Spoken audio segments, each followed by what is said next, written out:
What is up, guys, and welcome back to our Make the EU Great Again Fantasy Draft Franchise Mode series.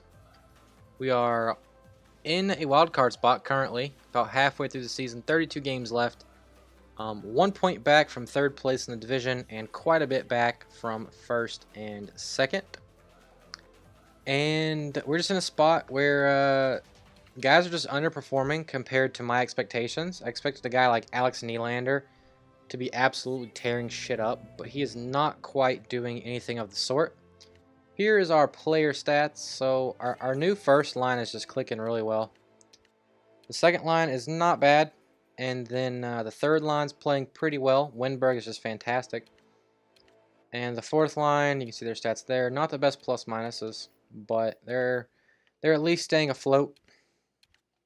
Hedman is -10, which is pretty bad, but defense as a whole, not too terrible. And then Lehner and Enroth. Lehner isn't having the best season. Enroth is having a pretty damn good season, though. So if this were real life, he would see quite a bit more ice time than he is in this auto-rotate goalies season. But, you know, it is what it is. So we're going to sim ahead a few weeks to see how we do before I make any deadline deals or anything. Probably got about 7 games here before, well, to the point that I clicked the simulation to. 8 games, actually. So, I mean, I'd like this team to compete if we can, because we looked really good on paper. We had a bunch of high overall guys with pretty good stats, and I figured that this team could do it, but that's not the way it's worked out so far. We still are in a playoff spot, but I figured we'd be doing a lot better than we were, as we've gone 1-2 so far. Can we get back on track? There we go, another win. So it'd be nice to try to compete, but at the same time, it's not super necessary because still most of our team, we have a bunch of young guys on this team, and you know, worst case scenario, we can just hold on until next season or something. But we're 31-23-4. We are currently third in the division, up by 4 points on the Oilers. But the Kings, who are 5 points down on us, are no longer in a wild card spot.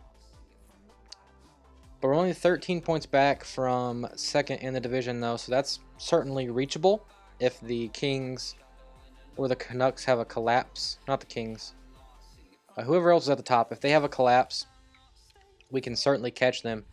But it's not something that we should bank on, that is for sure. There's just not a whole lot left to scout here in these regions. But a regulation loss there, a shutout loss at that, is not how we want to continue this simulation. So let's go back and take another quick peek here. The Sharks and the Canucks. Okay, we're not going to catch them. We're 3 points up on the Flames, 4 up on the Oilers, who are in the second wildcard spot, 5 points up on the Kings, who are outside of the playoffs. Let's just see if there's anyone on the trade market that is available that we can go after. We'll just browse trade blocks to do that. I don't want to spend too much time on this. We'll just go through this really quick. I can't remember if it was for this series or another series. Edler there would be an option as a defenseman. I believe he's Swedish, and he is. 87 overall, two-way defender. High 80s pretty much all around. Not a bad option. 16 points, -8 so far. Last year of his deal. So we'll think about that. Edler on Colorado is an option. Sedin on the Red Wings is an option as a left winger. So Sedin and Edler. Have to go through and look to see what it would take to get those guys. Those are guys that could certainly help us win now, if that is our goal. And I believe it is. I believe we do not need to spend assets on, say, progressing our future. We have enough guys in our system that will grow and fill out these roles. You can even say we have too many guys to fill out those spots, so we could trade away guys. I don't know.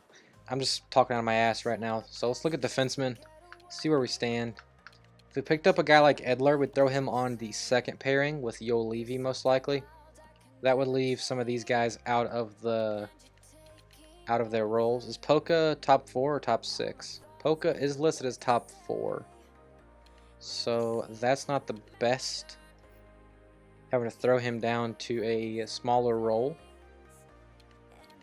Maybe I could throw Yo Levy down actually, and then have him on the penalty kill. That might be an option. But we could easily get rid of Instrom here as part of the package to get Alex Edler. We could throw in Marmonland as well. Anything else from our skaters they want? I'm not trading either of those guys. Draft picks they want? Nothing too fantastic that we're looking to trade. So Instrom and Marmonland are about half the value of Edler. So it would take quite a bit more. What else do we have? Unsigned, we don't have anything. Jeez, this is making it tough. This is making it tough. So maybe if we could trade away. I don't want to trade anyway. I don't want to trade away any of these guys. Holy shit. Maybe a defensive prospect. I don't know. Maybe a Zaboral. Throw him in the deal. Or a Rasmus Anderson. That would not be enough though, would it? Probably not. So let's just move on from that and see what it would take to get Daniel Sedin from the Red Wings. Skaters match and block. Daniel Sedin. He has quite less trade value than Alexander Edler did, so that would make it a lot easier to get this deal done. What do the Red Wings want? They want pretty much any sort of young players. If we were getting a left winger, we could afford to trade away maybe another winger. Maybe what do our lines look like now? I probably should have thought about that before coming into this. Okay, so there's our top 6, top 8, 9, I don't know. And then our fourth line, we have a bunch of guys in the AHL that could come up and play in the NHL right now. Listed as depth guys. Rupe Heinz is just insane. I want to give him a shot at the NHL level so bad, just for his offensive stats, but I guess I thought the same thing for Alex Nylander, and he's just not been as good as I expected, so maybe I'm a little bit off base there. I don't know. But our guys in the AHL are looking really good. Maybe we could trade Aho. Because there's plenty of guys here that could replace him in the lineup in years to come. And then leave Marmonland on the trade block as well. Aho and Marmonland for Daniel Sedin. We could probably take a little bit more back from this deal.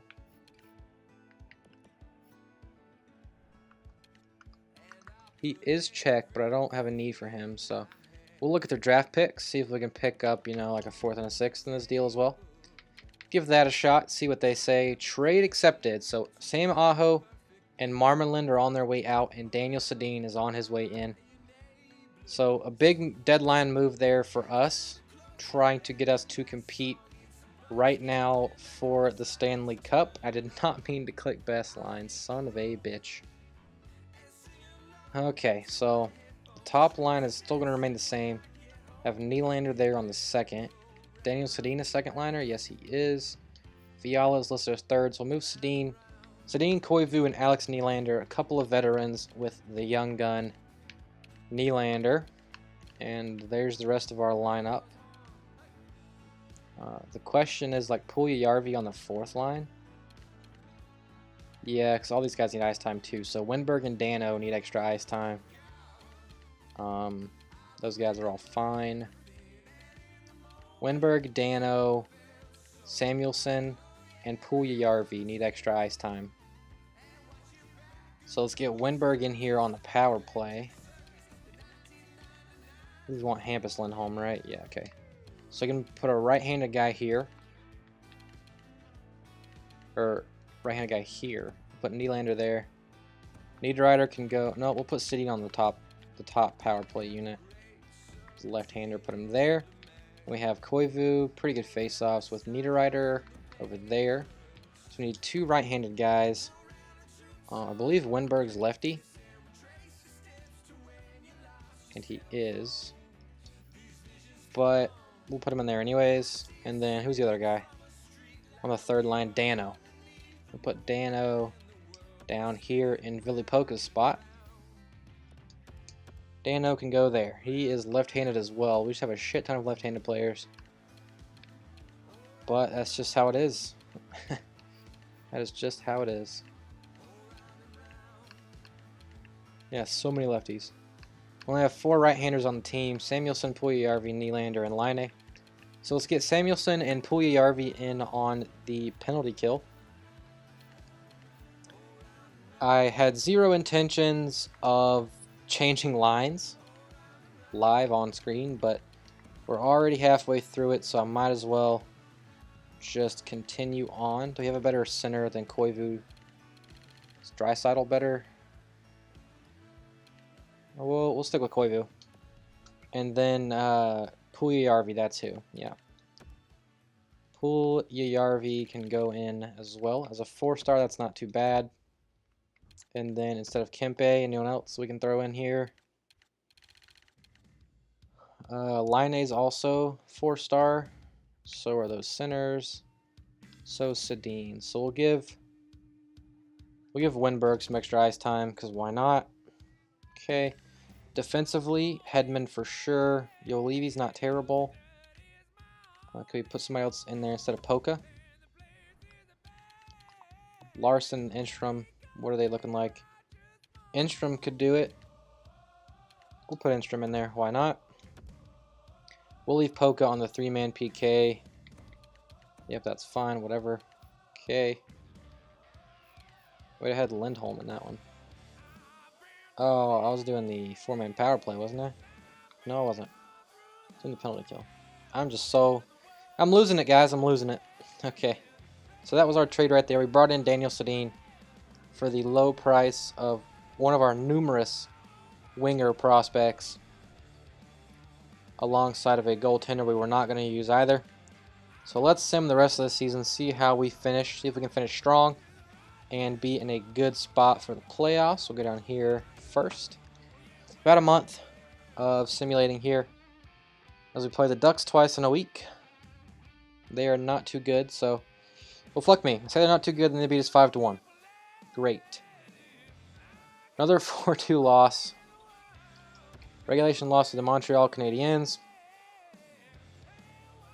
And a shutout victory. So Daniel Sedin's career with the London Golden Knights did not start out strong. A couple of regulation losses. And a shutout loss to his former team, the Vancouver Canucks, is not good to see either. Any rest of world? There's one defenseman rest of world, so let's go check him out. Okay, so we're about 500 since making the trade. Not the best, not the worst. Be nice if the trade helped us out instead of just keeping us afloat, but you never know with those kind of things. You never know how the trade's going to affect your team. It may look to be an upgrade on paper, but it might not always turn out that way. So that's that. You know, I mean, shit happens, you know. I'm saying you know way too much. I don't normally say you know, but I am. I don't know why. Overtime loss against one of the top 2 teams in the division, the San Jose Sharks, is not too bad. And I'm having a million scouting assignments just because I'm having to do these short scouting assignments because there's no one here. We'll do goalies in the Czech League for 2 weeks. Then we'll check and see what the prospects look like that we've scouted so far. See if we can go check out somebody for a second time. We've lost 4 straight. That sucks. We are 3rd in the division, tied for that first wildcard spot, though. We do have a game in hand on the Oilers, though, so that is good. Let's check out the scouting. That's what I'm here for. Scouted players. That's not what I'm here for, but that's what I'm going to do while I'm here. So, get over it. There's a guy from the UK. Holy fuck. I don't know if I've ever seen that before. Clifford Bois. Rest of world, he's from the UK. From England, Great Britain, wherever. So that's kind of funny. Never seen that before, but we have quite a few guys in the top 10. A Swede, a German, a Dane, a Finn, and 2 Czechs. And then an Austrian, a Czech, a German, and a Englander, a British, to round out the first round. So let's look at these guys really quick. See if there's anyone we want any more information on. And this guy is a guy to go check out probably. That'd be Frank Setzinger from the DEL. So check out the German forwards once again. And then the SHL forwards as well. Anyone else? We'll get him as we go back to the DEL. Not so much. Nope, not really. Gerber, not so much. Okay. Any goaltenders we scouted? Any good? Low backup for Tooney. Owen Tooney. Such a Danish name. I'll tell you what. Low backup might end up being pretty good. So we'll go back to the SHL goaltending.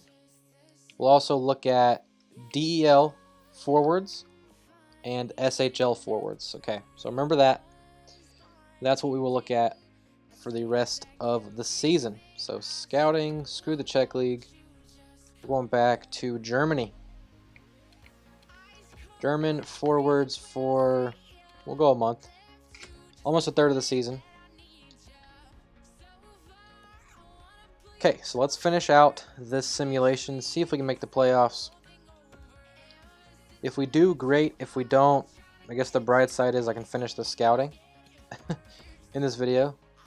Unfortunately, our last 2 games are against the Sharks, and they are just dominant this season, so we cannot rely on getting some points out of those last 2 games. We need some points earlier on. We have 5 games left before the Sharks. Make that 4. We got Vancouver here. They are on an absolute tear this year. And we beat them in regulation, 3-2. Okay, good shit there. Beat the Ducks. Can we beat the Ducks again? On the road this time. We do. There we go, boys. We have qualified for the playoffs. So we are headed to the first round. Who will we be playing? Let's find out. Probably either the Canucks or the Sharks. Both of those are not the best option. We might be in for an early exit here, boys. But we're going to try our hearts out, I'll tell you that much. As the season still has not ended. Tucson, though, are kicking ass down there. We get the Canucks, boys. Tucson, 47-15-3 thus far. But the London Golden Knights will be facing off against the Vancouver Canucks in the first round of the playoffs. As the Sharks play the Oilers, let's look at some stats here. As Laine almost finishes a point-a-game player. We beat the Oilers by 2 points, so that got us to play the Canucks, who are 7 points worse than the Sharks. We were plus 12 goal differential in the season. I'll also look at the Canucks while I'm going through this. The Canucks were plus 74. So, a huge difference there in goal differential. Looking at the team's power plays, we had 16%, they had 21%. So they were a lot better there. Penalty kill, we were 3% better than them, 85.5 to 82.5, so that's good. That's in our favor. And also the shorthanded goals for and shorthanded goals against are also in our favor. We are 500 at home and a little bit better than that on the road. They are a lot better on the road. But they are not, they didn't have the best finish to the season, as they finished 3-5-2. We didn't either, as we were 5-5. So our player stats, though, Laine almost a point a game, plus 21. Draisaitl and Daniel Steen ended up with 60-plus points. I don't know how many Daniel scored with us, but that's okay. Niederreiter almost with 60. Winberg almost with 50. Alex Nylander 47. Koivu 43. Dano, Fiala, Puljujarvi in the 30s. Polka, Lindholm, Hedman in the 20s. And then Kempe, Samuelson were in the teens. And then the other defensemen there rounded out our scoring. Looking at our goaltending. Lehner with a 2.62 and a 9.15 save. But Jonas Enroth was less than a 2 GAA and a 9.37 save. So he was a lot better than Lehner this season. but Lehner is still the better overall and will still play the majority of games. Rube Heinz finished as a point-a-game player and a plus 34 on the season, so really good for him. He's up to high 80s, low 90s in the puck skills and census categories, but low 80s shot and low 80s defense, 4.5-star skating. So he could be a good third liner if he had some more responsible wingers with him that could play more defensive-minded games. Stenlund also 92 offensive awareness. That is just insane. Okay, so that's that. Our goaltending in the AHL. Carleto had a really good season, 163 with a 940 save for him. Let's take a look around the league before we call it a video. Let's go to entire league. Here we go. Tyler Seguin, the only player in the league to eclipse 100 points. A pretty high scoring season though. Skinner and Giroux are playing together. It's a pretty good top line.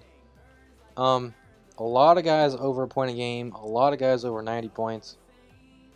As Patrick Kane for the Canucks is who we will be facing off in the first round.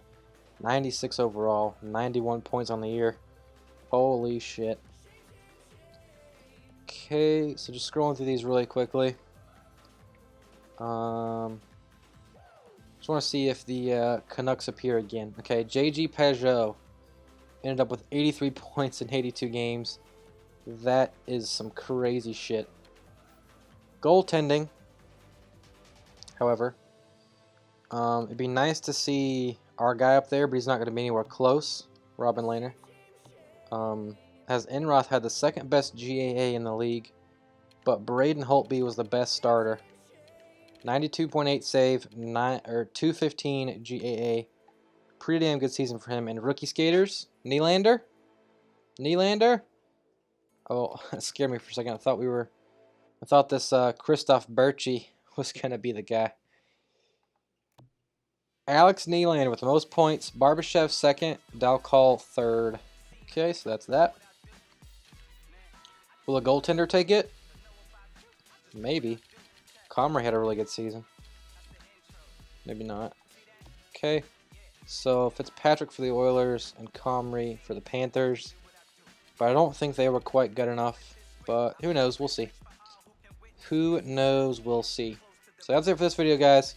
As always, if you enjoyed, leave a like, subscribe, leave a comment. Check out our other videos, our other content.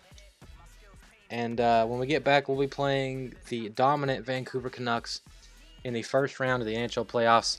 I'll see you guys next time.